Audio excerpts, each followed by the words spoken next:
Gabriel Kyungwa-Koumanza, bonjour.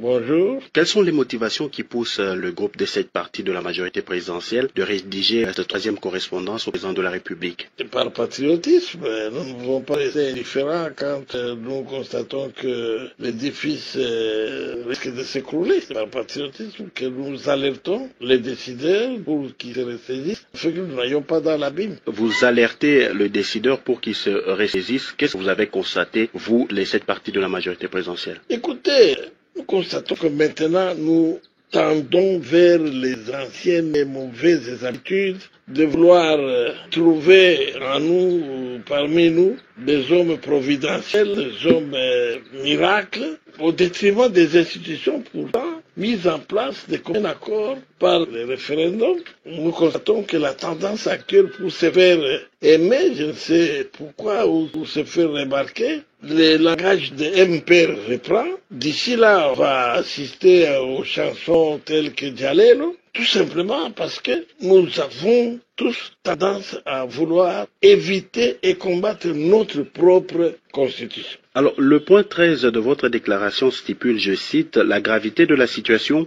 et les risques qu'elle fait peser sur l'avenir de la RDC appelle des initiatives politiques courageuses aussi bien de votre part que celles de la majorité présidentielle. Fin de citation. Quelles sont ces initiatives d'après vous? Eh bien, notamment, notre lettre que nous adressons non seulement à l'autorité morale de la majorité, mais à tous les membres du comité du bureau politique de la majorité pour nous ressaisir. Dans cette lettre, nous relevons quelques faits qui risquent de faire dérailler les trains. Notamment, cette histoire, vous connaissez vous-même maintenant, c'est en vogue, les glissements. Mais ça, c'est dangereux. Nous avions combattu la dictature dans ce pays et nous ne pourrons jamais accepter qu'il y ait des velléités dictatoriales à travers certaines décisions, à travers certains faits qui nous inquiètent. Alors, parmi les voies de sortie face à la possible crise politique ou à la crise politique qui guette déjà la RDC, vous proposez notamment que l'on se limite à l'organisation des élections présidentielles, législatives, sénatoriales et provinciales sur base d'un fichier révisé. Mais au point 22 de votre déclaration, vous dites, je cite, que la majorité présidentielle devra s'atteler à préparer en toute sérénité et en conformité avec sa charte les prochaines élections dans la perspective de l'alternance politique. Fin de citation.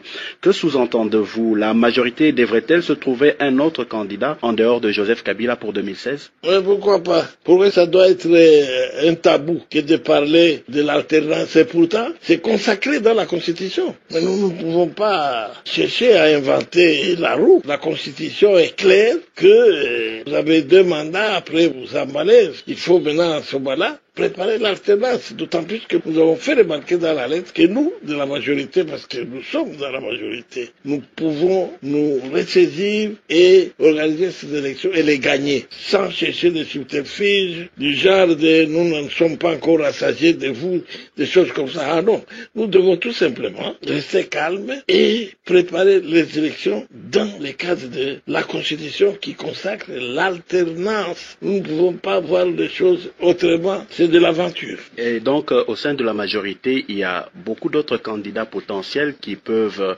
bien assumer le rôle de président de la République. Chaque chose a son temps. Nous devons mettre le climat au sein de la majorité. Vous allez voir, les choses vont aller de soi. Il y aura des vocations qui vont s'exprimer. Alors, vous affirmez aussi au point 22 que la stratégie actuelle de la majorité est suicidaire. Vous voulez parler du glissement? Oui, justement parce que, bon, où est-ce qu'on va? Vous avez vu vous-même les événements du mois de janvier.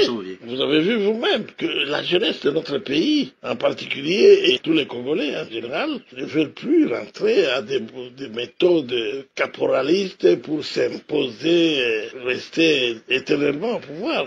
Les gens n'en veulent plus et nous ne voulons pas vivre le cas de Burkina Faso. Nous ne voulons pas de troupes. Voilà pourquoi nous disons préparer l'alternance dans la paix, dans la tranquillité et dans le calme pour connaître les élections apaisées et honnêtes. Gabriel Kyungwa-Koumanza, quelle réponse le chef de l'État a-t-il réservé à vos 2 précédentes lettres puisque celle-ci est la 3e? Est-ce qu'il vous entend? Oui, c'est notre modeste contribution. Le chef de l'État cherche que chacun mette la main à la pâte, c'est-à-dire donne ses idées. Et nous, nos idées, nous les épuisons dans la Constitution et nous donnons notre modeste contribution, telle que demandée par le chef de l'État lui-même, parce que nous avons été consultés pour ça, en rapport avec l'éventuel dialogue. Alors l'actualité, c'est aussi l'arrêt de la Cour constitutionnelle. Vous n'êtes pas du tout d'accord avec. Nous l'avons dit et nous avons épinglé le danger de la désacralisation de nos institutions. Parce que quand vous créez une histoire comme la Cour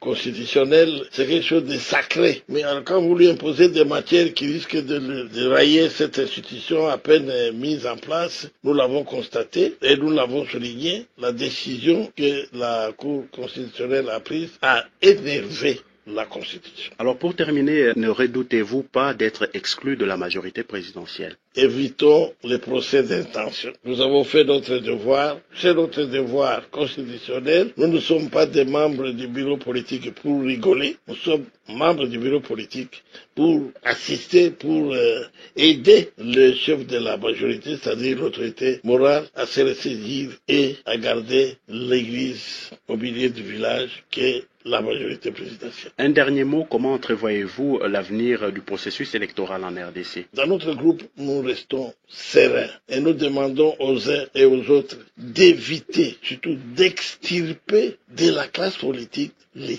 hypocrisies et autres fumisteries en cherchant des mots et des actes qui risquent de tout abîmer. Nous sommes conscients